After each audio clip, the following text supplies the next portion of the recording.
Arrancamos el tercer bloque con otro columnista, no lo llamamos visita porque es parte integrante e instigador de este programa.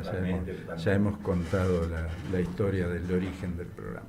Así que estamos con nuestro cardiólogo de confianza, que esperamos no tener que usar por esa razón, con Hernán Molina. Hernán, bienvenido nuevamente a tu casa. ¿Cómo estás? Sí, la verdad que un gusto como siempre estar acá. Somos parte de esto, así que, como vos decís, es como sentirse en la casa de uno, ¿no? Bueno, hoy la idea era salirnos un poco de esta víscera, sí, que es el corazón, y hablar un poquito de las piernas, los temas arteriales, el tema de la diabetes y los problemas circulatorios. Sí.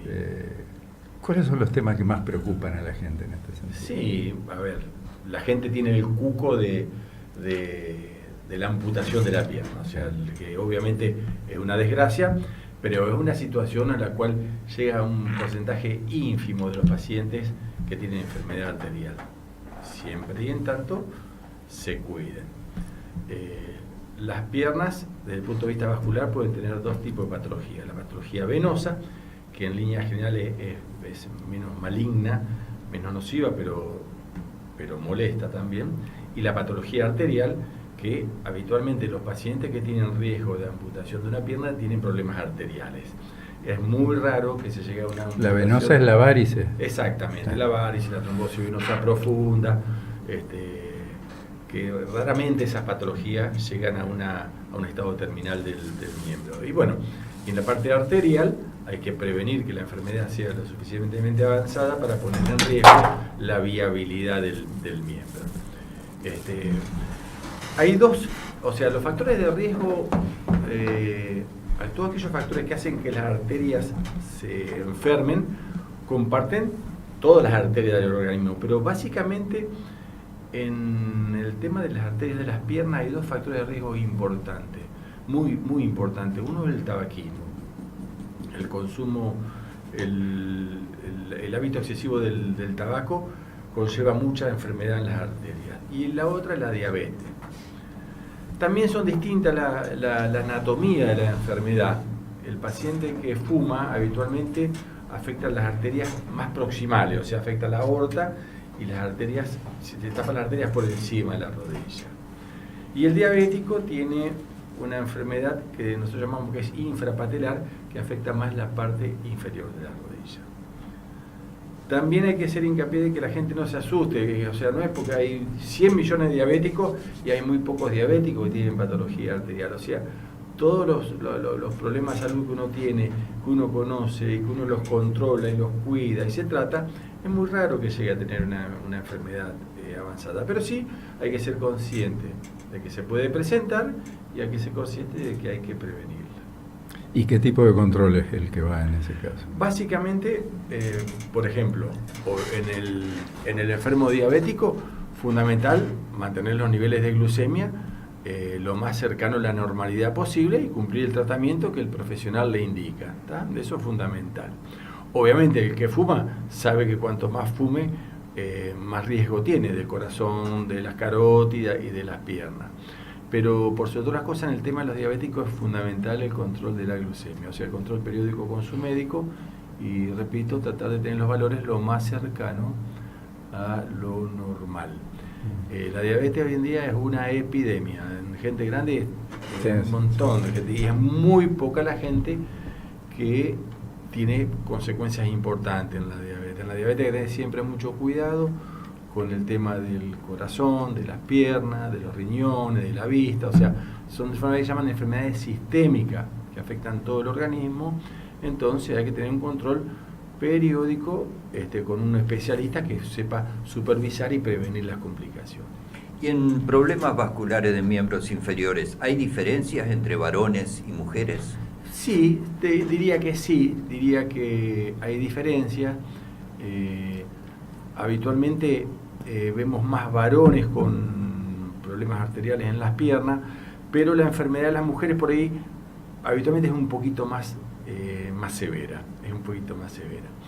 Básicamente, en el tema de las piernas hay dos dos escenarios totalmente distintos.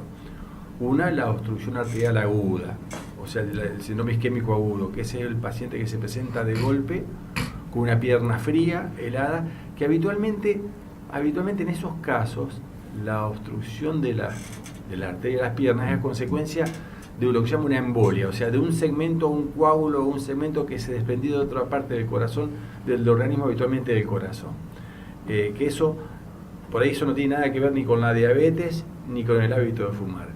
Que eso es la isquemia aguda de los miembros, que muchas veces es por una arritmia del corazón que produce un coágulo o por un segmento de la aorta que se desprende e impacta en una arteria. Eso es muy, muy raro, muy excepcional, y eso es una emergencia médica. Eso hay que tratarlo dentro, si la obstrucción arterial es importante, hay que tratarlo en las primeras 6 horas, si no se pone en riesgo la viabilidad del miembro. Y el otro cuadro es la obstrucción arterial crónica, que habitualmente el síntoma más común que tienen estos pacientes es lo que se llama claudicación intermitente o síndrome de la vidriera. ¿Por qué se llama síndrome de la vidriera? Porque vos caminás 200 metros, te duele la pierna y tenés que parar. Se paran a mirar vidriera. Entonces, para descansar. Mucha gente para descansar y otra gente para disimular. Y cuanto más severa la obstrucción, es menor la cantidad de metros que podés caminar. Entonces nosotros medimos mucho en base a la sintomatología del paciente, si camina 100 metros, 200 metros, 300 metros, cómo seguirlo, cómo diagnosticarlo y cómo tratarlo. ¿Y ese síntoma es un dolor, un acorchamiento? ¿Qué se siente? Sí, habitualmente lo que siente la gran mayoría de la gente es que la pantorrilla se le acalambra, un dolor en la pantorrilla. Algunos sienten dolor a nivel glúteo, esos son opciones más altas, pero lo más común es la pantorrilla. Que el paciente dice que camina a 150 metros y la pantorrilla se le contrae y se le pone dura. Eso es lo más común. Se llama claudicación intermitente o síndrome de la vidriera. Y en tratamientos en general de miembros inferiores, ¿hay avances? ¿Por dónde está la tecnología en este momento? Sí, hay mucha tecnología, hay mucho avance, pero siempre el tratamiento médico es el más importante. O sea, salvo que el cuadro isquémico, llamamos nosotros, sea muy, muy avanzado, lo más importante son las medidas higiénico-dietéticas y el tratamiento con vasodilatadores y aspirina. O sea, cambiar los hábitos, dejar de fumar, caminar mucho. Hay varios vasodilatadores, pero el que más se usa es el cilostazol, que es un buen vasodilatador, la aspirina para licuar la sangre o algún antiagregante plaquetario, y remedios para bajar el colesterol y para controlar todos los factores de riesgo. Si con eso uno no controla y no ve mejoría con el paciente, recién va a los estudios menos invasivos, que es el ecodoppler arterial, y si queda en duda, ya uno realiza una arteriografía. Una arteriografía es una radiografía de las arterias con contraste, donde se ve la arteria por dentro, se ve cuán importante es la obstrucción, dónde está la obstrucción y qué tratamiento se le realiza. Dijiste dejar de fumar. Cuando se deja de fumar, ¿el daño ya está hecho o puede haber una recuperación, va mejorando la condición? Buena pregunta.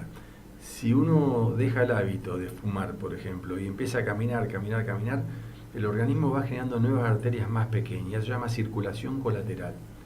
Y muchas veces con el vasodilatador, la aspirina y caminando, los síntomas van mejorando, y hay pacientes que fueron al consultorio, que caminaban 200 metros y tenían que parar, y a los 6 meses te caminan 2 kilómetros, 3 kilómetros y no sienten nada. O sea, puede cambiar. La gran mayoría de las veces cambia y mejora un montón, a Dios gracias, ¿no?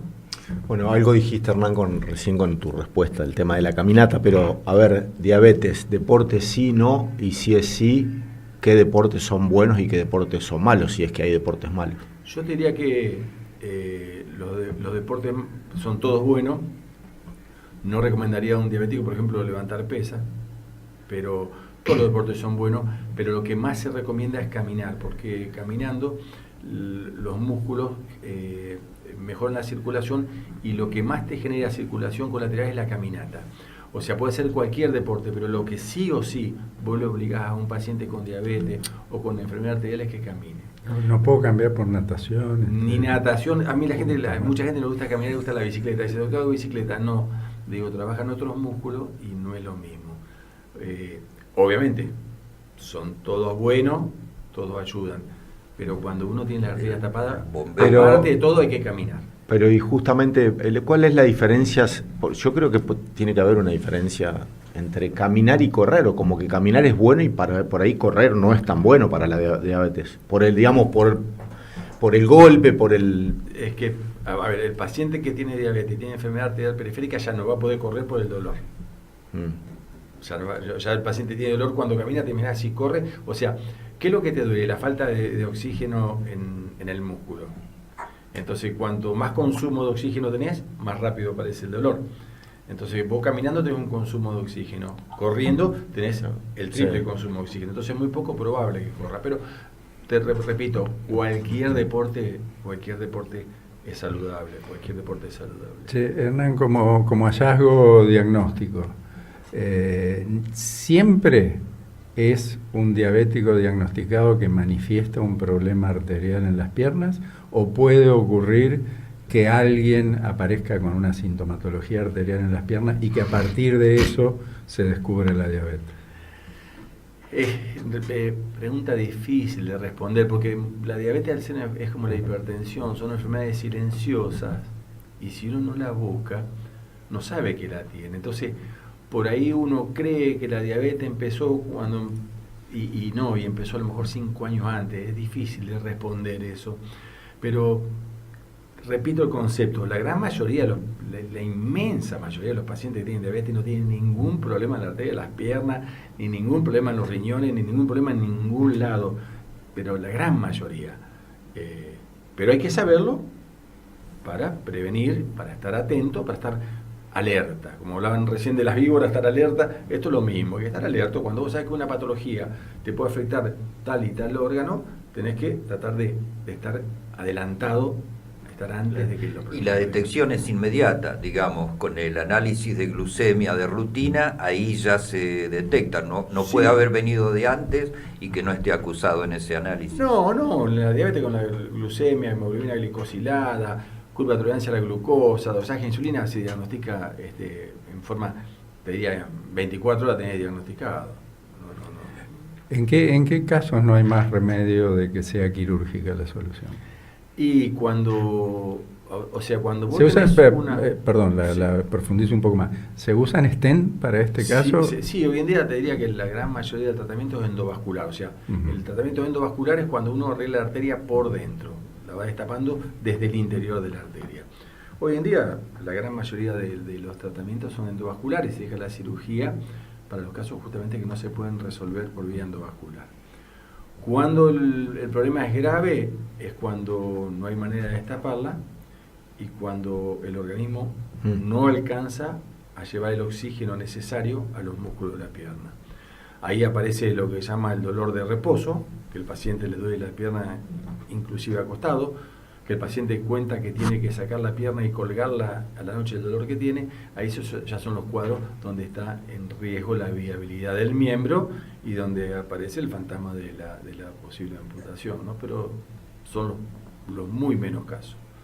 Es muy raro que uno no pueda darle, que no ande el tratamiento médico, que no se puede hacer una angioplastia, no se puede colocar un stent, no se puede hacer una atelectomía o no se puede hacer un bypass. Es muy, muy raro. Claro, Muy y raro. se sigue avanzando en eso, supongo que la cantidad de casos debe ser cada vez menor. Pero la cantidad cada vez menor, cada vez se operan menos pacientes de eso, porque con el tratamiento médico y con los controles de los factores de riesgo andan bien. Lo que pasa un poco con el corazón, ¿no? Lo que pasa, cada vez se va mejorando y es más sencilla la solución y aparecen menos complicaciones y se amputan menos pacientes y bueno, todo es así. Y todas esas soluciones están disponibles en Santa Fe. Sí. Hoy en día, lo hablábamos la otra vez con el tema con esta revolución de la información que hubo hace 20 años atrás, ha cambiado rotundamente. Hoy, o sea, salvo que haya una limitante económica para conseguir un material X que se necesita, hoy en día se dispone prácticamente todo en todo el mundo. Está muy globalizado. Para el conocimiento, ¿los congresos siguen siendo importantes o son más sociales ahora con la difusión que hay a través de Internet? A ver, yo creo que está bueno. También hubo una época que hubo una sobredimensión de los congresos y un manejo de la economía y de los laboratorios, y se sobredimensionó todo eso, y eso se controló bastante. Hoy en día, por ejemplo, en los congresos hacían un montón de obsequios los laboratorios, hoy en día tienen prohibido. ¿Sí? Prohibido. Ni vamos. Sí, se regularizó mucho. Sobre los congresos yo creo que está muy bueno, porque se junta, no solo hay información, se cambia opinión, se charla, uno se conecta, uno se entusiasma, uno se motiva, porque yo estuve en varios lugares del mundo y he estado con los mejores cirujanos del mundo, y eso te motiva mucho, te da ganas, te hace, te inyecta combustible. Yo creo que está re bueno. Y ver los chicos también.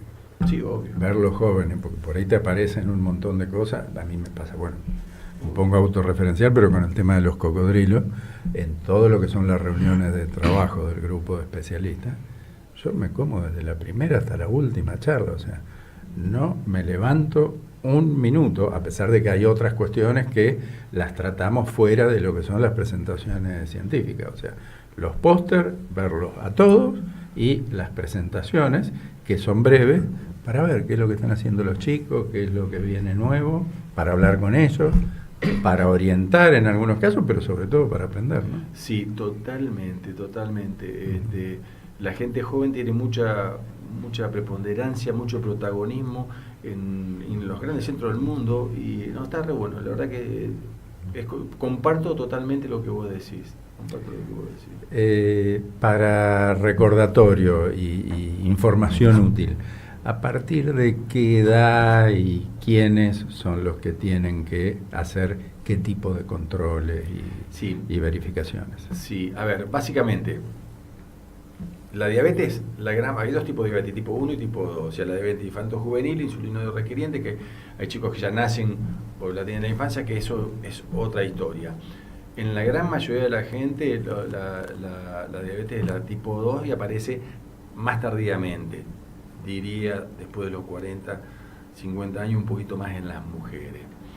Por eso te decía que la enfermedad de arterial de las mujeres por ahí es un poquito más severa, porque está más relacionado con la diabetes, y la arteriopatía de la diabetes por ahí un poquito más severa que la del fumador.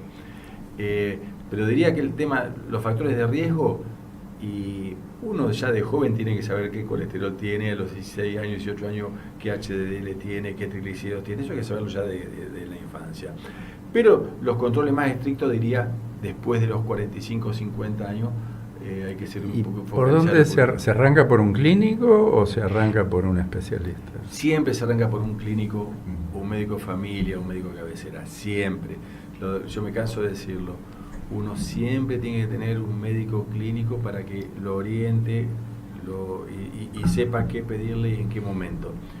Cuando uno va por su cuenta a muchos especialistas, por ahí se generan muchos problemas, porque los especialistas muchas veces sabemos mucho de nuestra especialidad, pero muchas veces tampoco no tenemos un pantallazo global como lo tiene un médico clínico, un generalista. Entonces, para mí siempre es fundamental que un médico de cabecera, de familia, clínico, generalista, como le llame, siga, que maneje toda la metodología de estudio de toda la familia. Que él sea el que te diga, bueno, después si tenés un problema con tal problema neurológico, seguirás con el neurólogo, pero siempre hay que tener un guía para hacer las cosas bien, para no gastar tiempo, no gastar dinero y no hacer las cosas de forma incorrecta. Me voy a tirar al agua, si me permiten.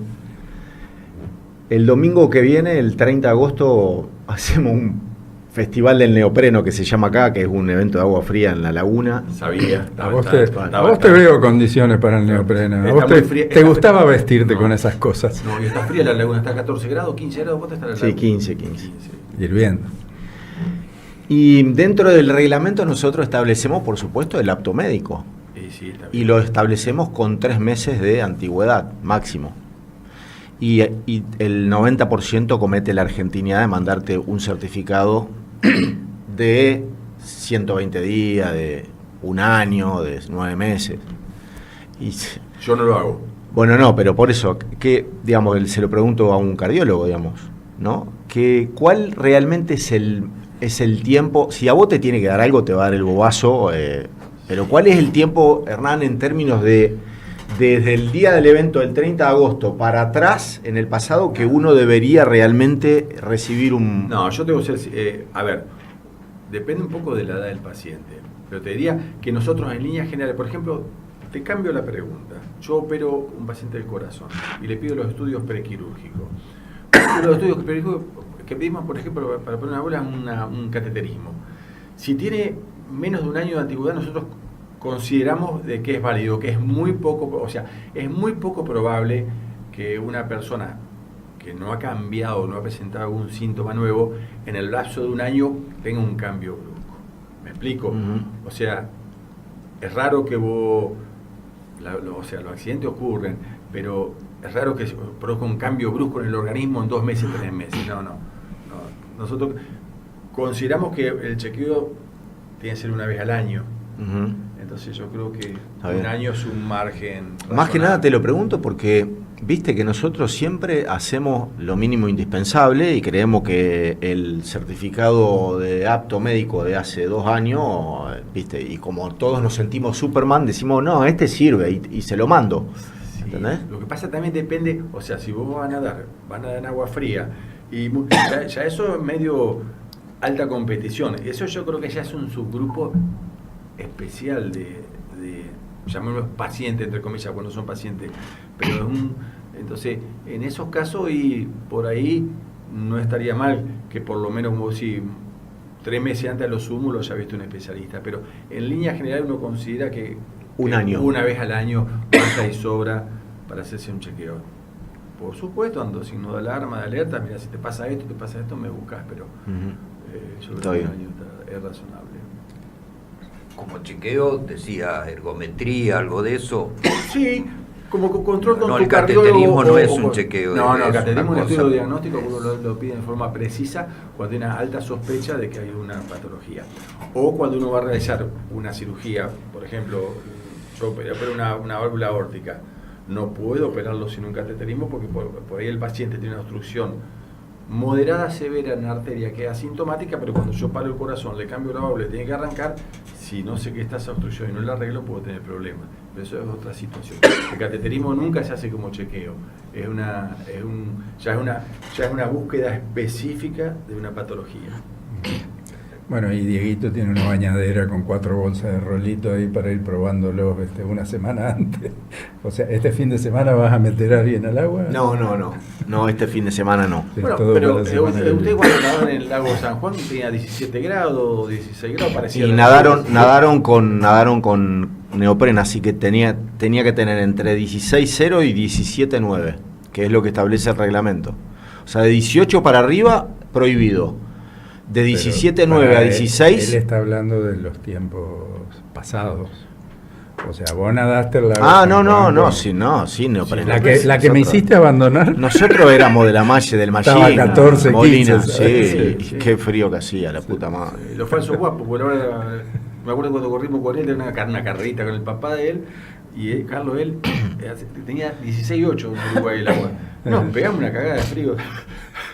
Iban todos con neopren después, decían, mirá, estos payasos, la verdad los payasos éramos nosotros, nos morimos de frío. Pero pero déjame preguntarte algo. Vos usaste malla así.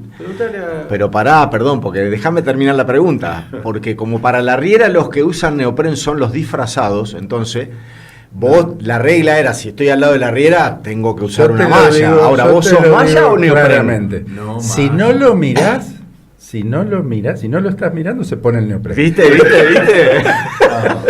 No. Pero le da vergüenza. No, al lado de la riera, imagínate, toda una institución tenía que ser malla, no pero existía otra. No se pone el neopren para farmear aura.